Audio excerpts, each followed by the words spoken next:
Hello दोस्तों, voice with Kushwaha channel पर आप लोग का स्वागत है। और आज की कहानी का नाम है प्यार हो तो ऐसा।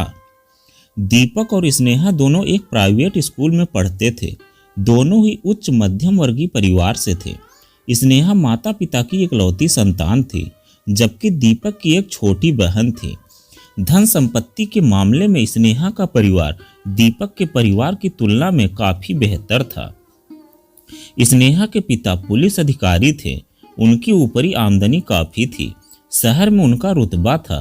दीपक और स्नेहा दोनों पहली कक्षा से ही साथ पढ़ते आए थे, इसीलिए वे अच्छे दोस्त बन गए थे।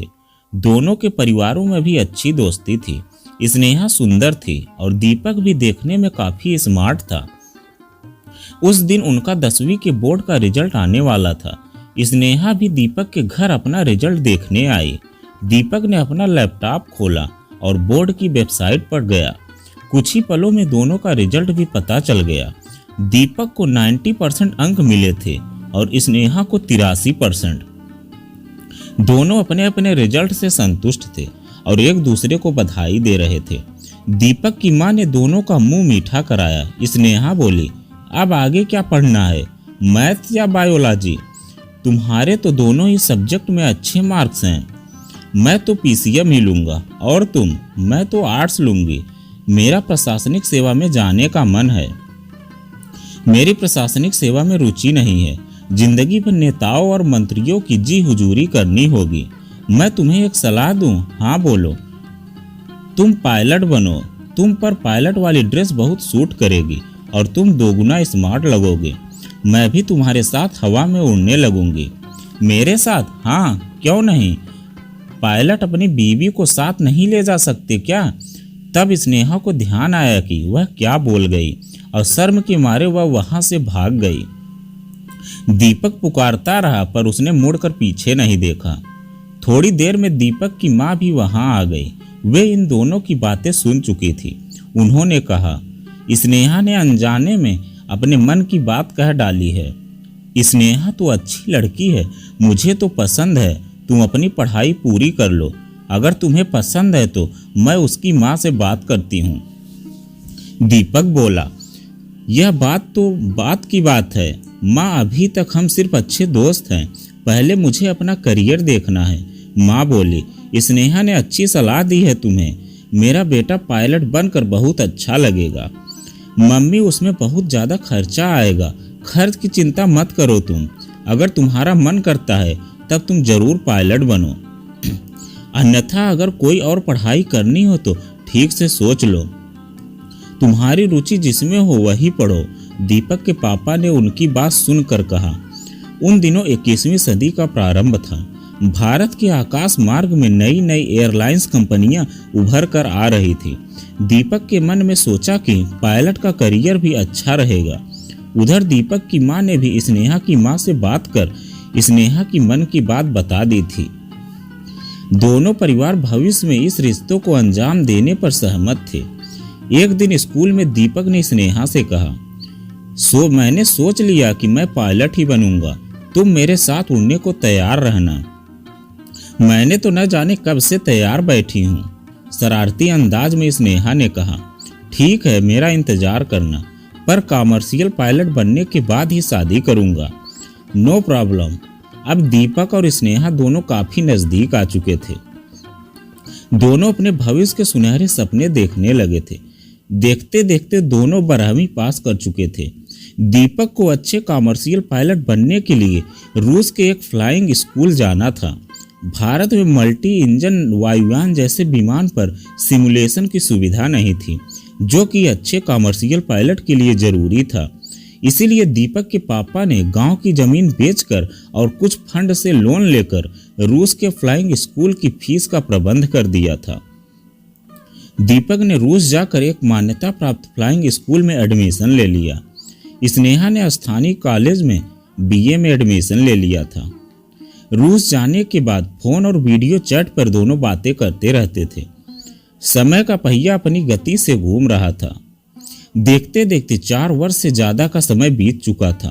दीपक को कॉमर्शियल पायलट लाइसेंस मिल गया।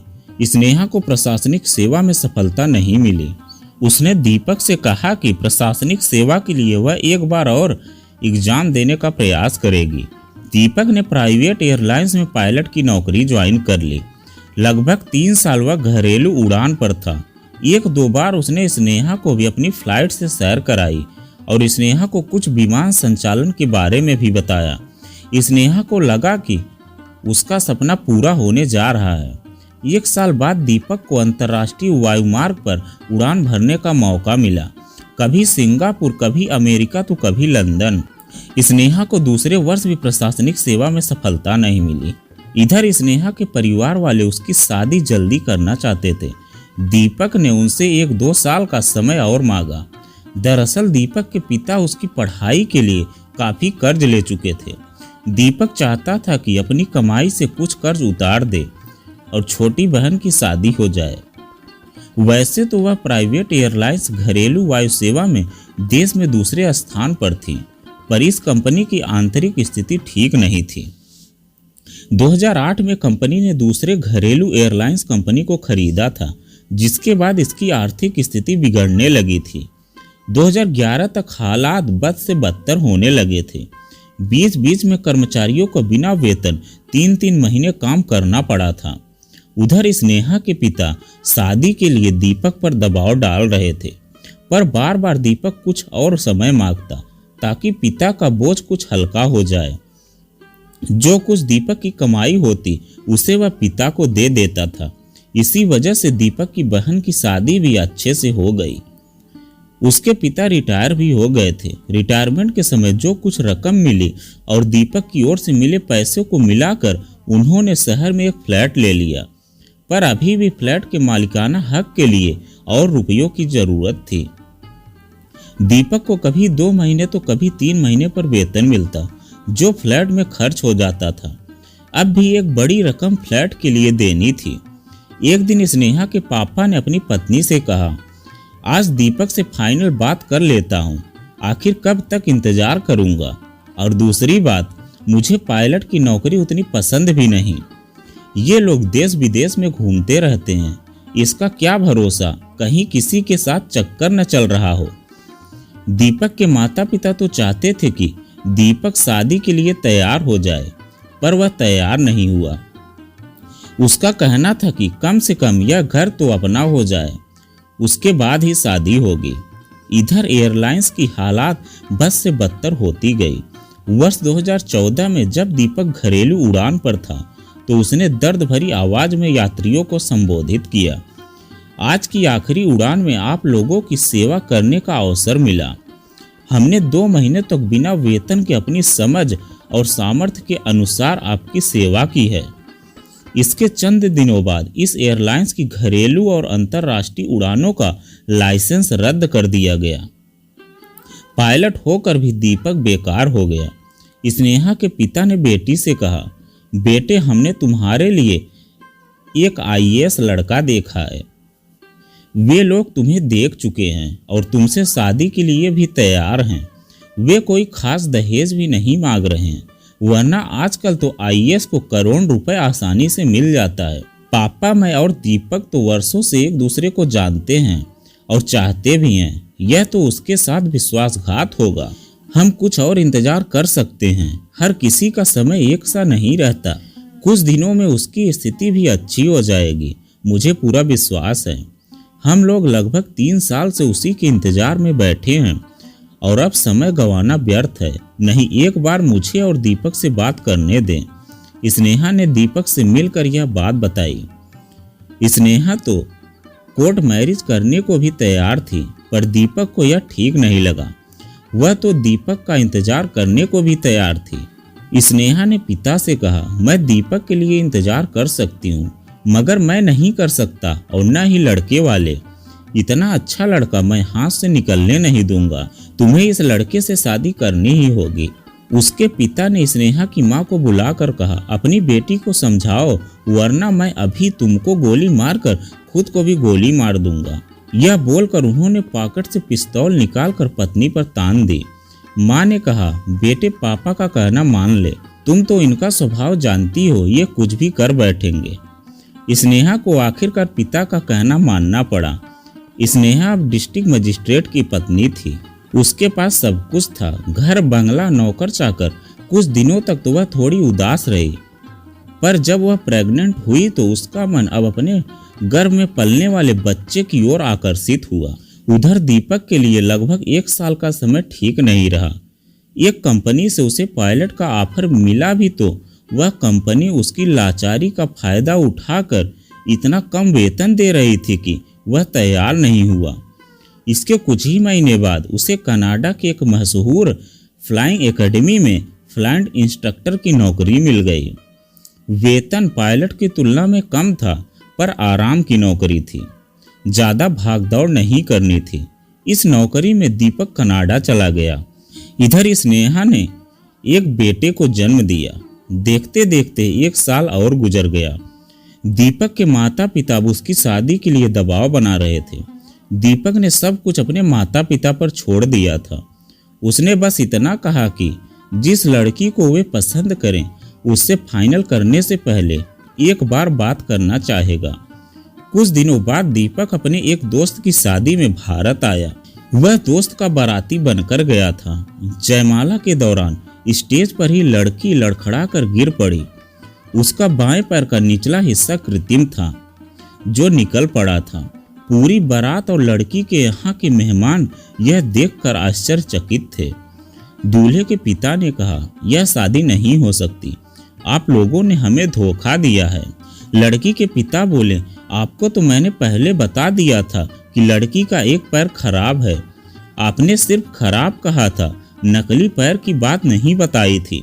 यह शादी नहीं होगी और बारात वापस जाएगी। तब तक लड़की का भाई भी आकर बोला, आपको इसीलिए 1.5 करोड़ रुपए का दहेज दिया गया है। शादी को आपको करनी ही होगी, वरना। दीपक का दोस्त जो दूल्हा था उसने कहा, वरना क्या कर लेंगे? मैं जानता हूँ आप मजिस्ट्रेट हैं, देखता हूँ आप क्या कर लेंगे। अपनी 2 नंबर की कमाई के बल पर आप जो चाहे नहीं कर सकते हैं।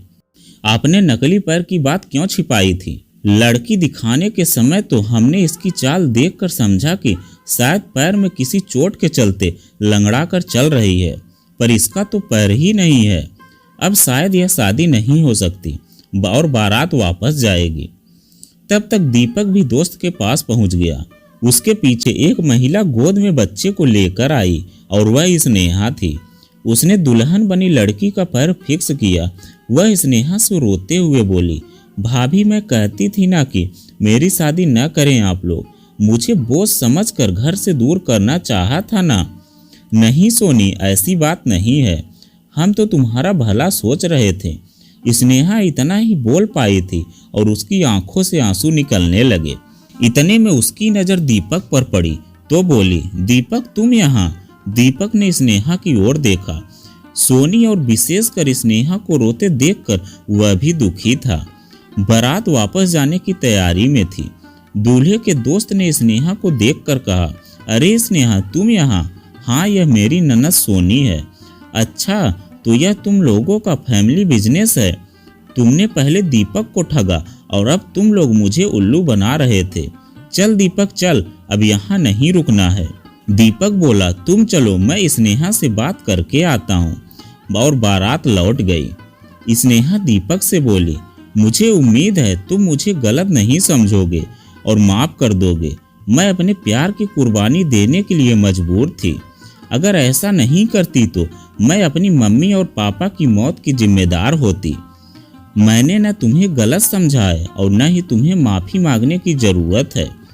लड़की के पिता ने बारातियों से माफ़ी मांगते हुए कहा, आप लोग क्षमा करें, मैं बेटी के हाथ तो पीले नहीं कर सका, लेकिन आप लोग कृपया भोजन करके जाइए, वरना सारा खाना बर्बाद हो जाएगा।